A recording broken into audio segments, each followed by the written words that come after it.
वो ये कह रहे हैं कि सुप्रीम कोर्ट का आदेश था, लेकिन उसका क्रियान्वयन करवाना तो सरकार का काम था ना। ये सरकार कर रही है, कांग्रेस चाहती तो पहले ही करवा लेती। ये बयान तो इससे पहले भी दिया जा चुका है। योगी आदित्यनाथ ने स्टेटमेंट दिया कि अगर हमेशा से कांग्रेस राम का विरोध करती रही और वो चाहती तो 47 में ही बन जाता रामलला का मंदिर। उसने तो प्रभु श्री राम के अस्तित्व पर सवाल खड़े कर दिए।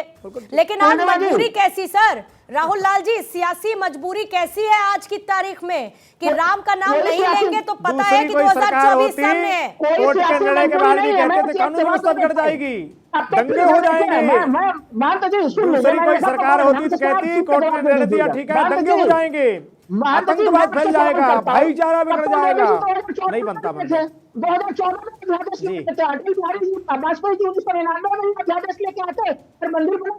ठीक है राहुल लाल जी, मुझे थोड़ा सा समय दीजिएगा, बाकी मेहमानों को मैं चर्चा में जरा शामिल कर लेती हूँ और नवल किशोर दास जी फिर आपके पास आऊंगी। मैं तो कह रहा हूँ ना, कोर्ट के निर्णय के बाद दूसरी कोई सरकार होती तो कहती दंगा हो जाएंगे, आतंकवाद फैल जाएगा, मंदिर कोर्ट में चले जाते लोग, कोर्ट के खिलाफ नहीं बन सकता, दंगे हो जाएंगे, आतंकवाद फैल जाएगा, भाईचारा बढ़ जाएगा। मोदी ठीक है, आपको नहीं लगता ना नवल किशोर दास जी की कांग्रेस की वो नियत थी कि अगर सुप्रीम कोर्ट का आदेश भी आ जाता तो मंदिर बनता? उनकी नियत कभी भी नहीं थी ना, यही आप कहना चाह रहे हैं ना। ठीक है सर, मैं आती हूँ आपके पास, सूर्य प्रकाश मैथिल जी, आती हूँ मैं सर। मान जी मैं बस आ रही हूँ आपके पास। राहुल लाल जी मुझे थोड़ा समय दीजिएगा। मैथिल जो बातें आज राम भद्राचार्य की तरफ से की गई, जिसमें उन्होंने तमाम बातों का जिक्र किया, सोनिया गांधी को तो ज्ञान की कमी है, लेकिन मनमोहन सिंह को ऐसा नहीं करना चाहिए था। फिर वो मुलायम सिंह की भी बात कर देते हैं। वो कहते हैं कि बाला साहेब तो अच्छे आदमी थे, लेकिन उद्धव ठाकरे ने जो किया वो गलत किया, क्योंकि विचारधारा सब जानते हैं कि बाला साहेब ठाकरे की किस तरीके की थी।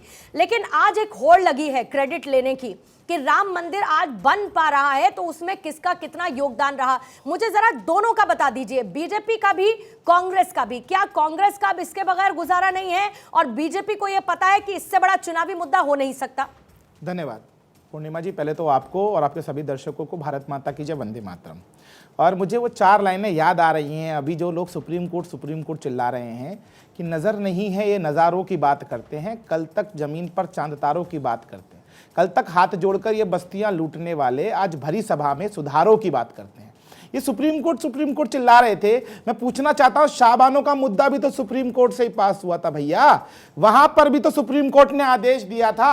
कैसे पलट दिया गया था उस शाहबानों के विषय को, और किस प्रकार से सुप्रीम कोर्ट के आदेश को दरकिनार करते हुए एक नया कानून ला दिया गया था, वो दुनिया देख रही है। राहुल लाल जी आपके टर्न पे, राहुल लाल जी आपके टर्न पे, अभी रुक जाइए, पहले एक एक करके सुनने दीजिए, समझ नहीं आएगा वरना।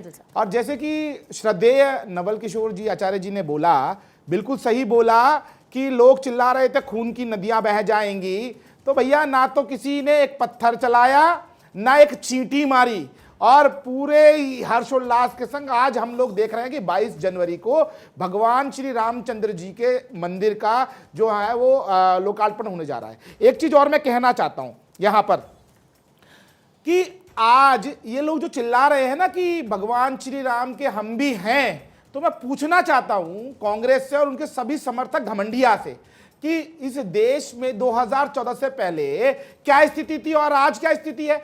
क्यों ना दिया जाए परम आदरणीय नरेंद्र मोदी जी को इन सब चीजों का श्रेय? क्यों? क्योंकि 2013 से पहले क्या सुनाई देता था? इस देश के संसाधनों पर पहला अधिकार मुसलमानों का है।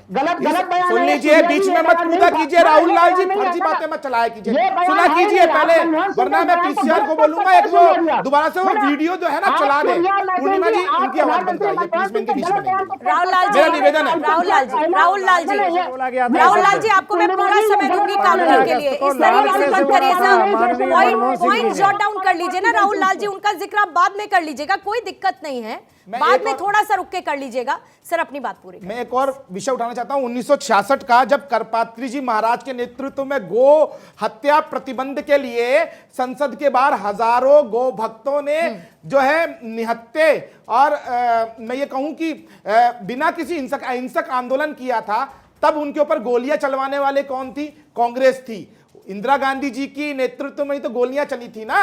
तो मैं बहुत विनम्रता से कहना चाहता हूं, आज नरेंद्र मोदी नहीं होते तो ये राम मंदिर नहीं बनता। मैं डंके की चोट पे कहता हूं, यदि सुप्रीम कोर्ट ये ऑर्डर कर भी देता, उसके बाद भी ये जो सरकार अगर हिंदू विरोधी होती, जिस प्रकार से लगातार 60 साल तक इस देश में हिंदू विरोधी सरकार रही, कब्रिस्तान और इफ्तार पार्टी देने वाली सरकार रही, वो एक अध्यादेश ले आती, एक कानून ले आती, वो कहती भैया देश के अंदर माहौल बिगड़ जाएगा, भाईचारा बिगड़ जाएगा, गंगा जमुनी तहजीब जो है उसका चीरहरण हो जाएगा, हम देश को तोड़ नहीं सकते हैं। तो मेरे भाई, ये नरेंद्र मोदी जी की 56 इंच की छाती है कि किसी अब्दुल ने पत्थर नहीं मारा और किसी सलीम ने आग नहीं लगाई। जिस प्रकार से आप देखिए पूर्णिमा जी, कश्मीर के अंदर नरसंहार हुआ था, तब भी केंद्र में कांग्रेस की सरकार थी, वहां हमारे 5 लाख से ज्यादा हिंदुओं का नरसंहार हुआ और लाखों हिंदू दर बदर भटकते रहे कश्मीर से निकलकर देश के अलग अलग हिस्सों में। तो क्या आपको लगता है उस समय की केंद्रीय सरकार चाहती तो क्या वो नरसंहार होता क्या? तो ये मैं सारे उदाहरण इसीलिए दे रहा हूं कि ठोक के अपने दिमाग में डाल लो,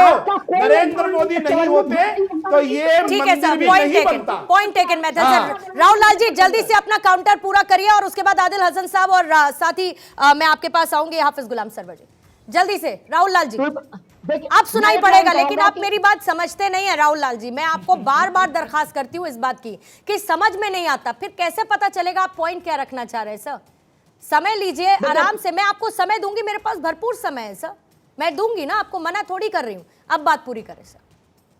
मैं कह रहा, अभी कहा गया कि पहले डराया जाता था कि जब राम मंदिर बनेगा तो खून की नदियां बह जाएंगी। कोई खून की नदी नहीं बही। क्यों नहीं बही?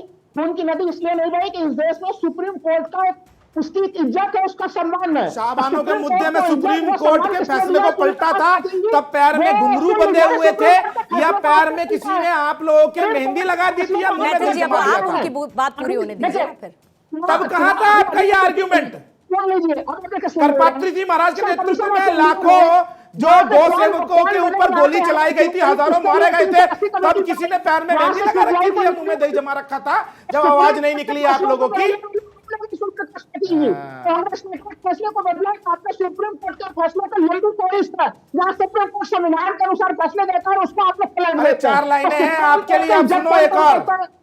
जहां पर शेर और सिकंदर सर झुकावे, ओ दादा सम्राट चंद्रगुप्त मौर्य का दरबार कहलावे, उसी प्रकार सुप्रीम कोर्ट का आदेश आ जावे और कोई अब्दुल और कोई सलीम ना पत्थर उठावे, ये नरेंद्र मोदी की सरकार कहलावे। नहीं ठीक है, लेकिन सुप्रीम कोर्ट के ऑर्डर के बाद राहुल लाल जी आपको रोकूंगी, हाफिज गुलाम सरवर आपसे प्रतिक्रिया लूंगी मैं, लेकिन ये तो क्लियर ये भी कहा गया ना कि सुप्रीम कोर्ट के ऑर्डर के बाद खुद मुस्लिम समाज ये कह रहा था कि ये तो न्यायालय का आदेश है और ये हमको स्वीकृत है। इस बात को लेकर तो किसी ने कुछ नहीं कहा। एक बार सुप्रीम कोर्ट का ऑर्डर आया, हाफिज गुलाम सरवर मुझे करेक्ट करिएगा अगर मैं गलत हूं, खुश तो हैं ही आप, रामलला की प्राण प्रतिष्ठा होने जा रही है, सुप्रीम कोर्ट का यह फैसला आया है, लेकिन उस पर हो रही राजनीति को अलग कर देते हैं क्योंकि आ रही हूं सर, आ रही हूं। कोर्ट की अवहेलना थी। कुछ लोग ये भी कह रहे थे मंदिर बना देंगे बाद में तोड़ देंगे, ये भी तो कह रहे थे लोग। कितने लोगों कुछ लोग कह रहे हैं बना लो मंदिर बाद में तोड़ देंगे। देश के बहुत लोगों की बात कीजिएगा ना कि 99.9% लोग सुप्रीम कोर्ट के आदेश को मान रहे हैं, 0.1% लोग अगर बोल रहे हैं उसको लेके जिनको की कोई तवज्जो नहीं दे रहा, उसको आप सुनने के लिए तैयार बैठा है। मान जी सबको पता है कि कानून नहीं तोड़ सकते, इसलिए कि कानून नहीं तोड़ सकते, मोदी है योगी है इसलिए। सुप्रीम कोर्ट योगी घर पे बुलडोजर चला देगा। तोड़ी गई है भैया, बस्तियां जलाई गई, हत्याएं की गई, तलवारें खोली गई, बम फेंके गए, पुलिस खड़ी खड़ी देखती रहती थी भैया, सरयू का जल लाल कर दिया गया था भाई। और आपको देश का संविधान निर्माता है, आपको अम्बेडकर जी को धन्यवाद करना चाहिए